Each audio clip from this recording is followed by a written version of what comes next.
Olá, meu nome é Eduardo Perotti e eu vou falar brevemente sobre a caracterização do inversor CMOS. Bem, primeiramente vamos tentar entender o que é a tecnologia CMOS.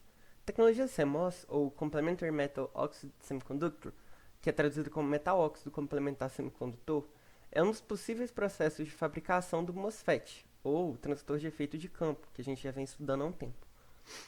A seguinte imagem ela mostra basicamente como que é o processo de fabricação de um CMOS, em que basicamente é que nem um bolo, ele vai crescendo para cima. Então aqui na criação do PMOS a gente vai ter que ter então um poço do tipo N que está mergulhado num substrato do tipo P, vai ter toda aquela questão de dopagem, de colocar o gate, de ligar os dois, enfim. É utilizado polissilício, né? É depositado polissilício. E isso aqui tem um esquematizado bem básico de como seria, das camadas crescendo para cima. O circuito digital que se utiliza da tecnologia CMOS, ele geralmente vai se utilizar do NMOS e do PMOS como switches.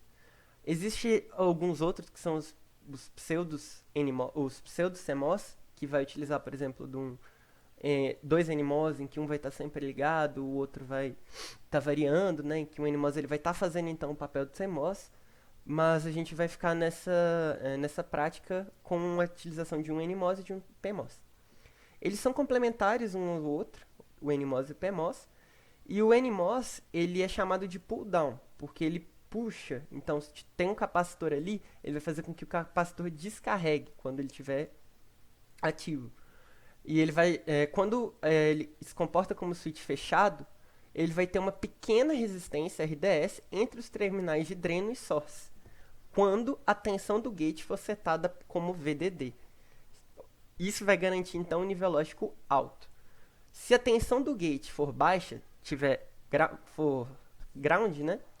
Ela vai ter uma resposta de nível lógico baixo, fazendo com que o transistor esteja na região de cutoff, não conduzido corrente e atuando como um switch aberto. O PMOS é o pull-up, ou seja, ele estaria carregando um capacitor. Um exemplo, né? Ele estaria então carregando o circuito e ele vai parar da forma complementar ao NMOS, sendo ligado com a tensão de gate igual a 0 e desligado com a tensão de gate igual a 1. Dessa forma, a gente tem que o inversor CMOS ele vai inverter os níveis lógicos dos sinais de entrada, fazendo com que um sinal de input de nível lógico baixo tenha um sinal de saída de nível lógico alto. O inversor ele vai consistir do NMOS QN e um transistor PMOS QP, com os terminais de gate conectados juntos, constituindo o terminal de entrada do inversor, e o output do inversor sendo a conexão dos drenos dos transistores em conjunto. Isso aqui é mostrado dessa forma aqui, né, na figura 2, que é o NMOS e PMOS. Na figura 1 a gente tem um esquemático do inversor, em que a gente tem uma fonte de alimentação de 2 volts e essa outra que vai ser variada. A gente tem também um capacitor de 1 picofarad. Aqui a gente tem o PMOS com um W variável, que ele vai ser feito uma sweep nele para encontrar o valor em que se tem VDD sobre 2, no nosso caso 1 volt, que vai garantir que tanto o PMOS quanto o NMOS eles estejam ativos, eles estejam operantes.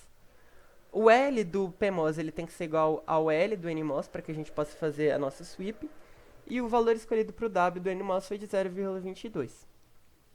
Fazendo então a sweep para encontrar o WP, quando a gente tem VDD sobre 2, ou seja, quando a gente tem 1 volt, a gente tem um WP de 862 N. Esse valor ele vai ter que ser substituído para seguir adiante, tanto nos cálculos quanto nas simulações.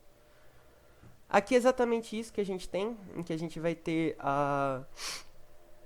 os nossos transistores funcionando, né? Então aqui a gente tem a alteração, a transição dos estados, em que, por exemplo, o nosso QP ele já começa na região de triodo, e o QN ele vai começar na saturação, e exatamente nesse ponto a gente tem os dois ligados, e aqui eles vão trocar de estados, né? Então quando um estava ativo vai ficar desligado, o que estava desligado fica ativo, etc.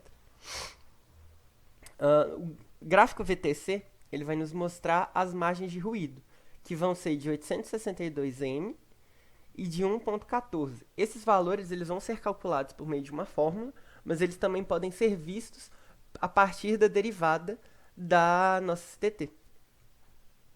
Então, tá aqui. A gente tem então o bias point, em que a gente garante que tanto o QP quanto o QN eles estão na região 2, ou seja, eles estão ambos ativos. A gente tem também uma coisa que é interessante notar, são os valores das capacitâncias internas, que são extremamente pequenas, elas estão na ordem de Phantom, na ordem F, né? Isso é interessante porque depois, quando a gente for ver o atraso na propagação, a gente vê que é extremamente pequeno, né? É quase que irrelevante, é muito pequeno mesmo. Então, o atraso para um inversor com capacitor, né? Então, a gente tem aqui um capacitor de 800p, 800 pico. A gente tem aqui sendo a transição de um nível lógico alto para um nível lógico baixo, ou seja, de 1 para 0 tem um tempo, né? Tem uma demora de 11n, e de 0 para 1, 9.41, de baixo para alto.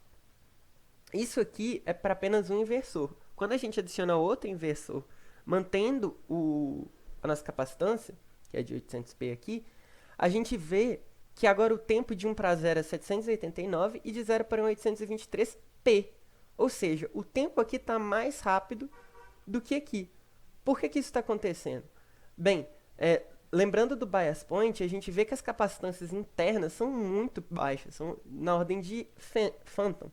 Então, a utilização do nosso capacitor de 800p, ele está muito longe, né, do Phantom. Então, acaba que é quase que instantânea a resposta, né, sendo que aqui é a nossa entrada e aqui é a nossa saída. Então, quase que não existe, nesse caso, um atraso, mas ele existe. Isso é muito pequeno. No mundo Intel, a gente tem essas equações que foram retiradas do livro do Cedra, que a gente tem como achar os valores de Kn, Kp e beta.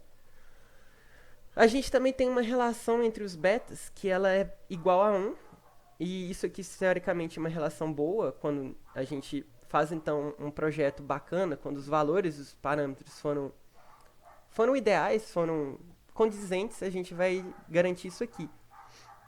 Então, fazendo a equação de balanceamento, pegando os valores do bias point e do WP que foi feito através de uma sweep, substituindo nas fórmulas, a gente acha o valor de Kn igual a 572.76 e Kp de 147.118U também.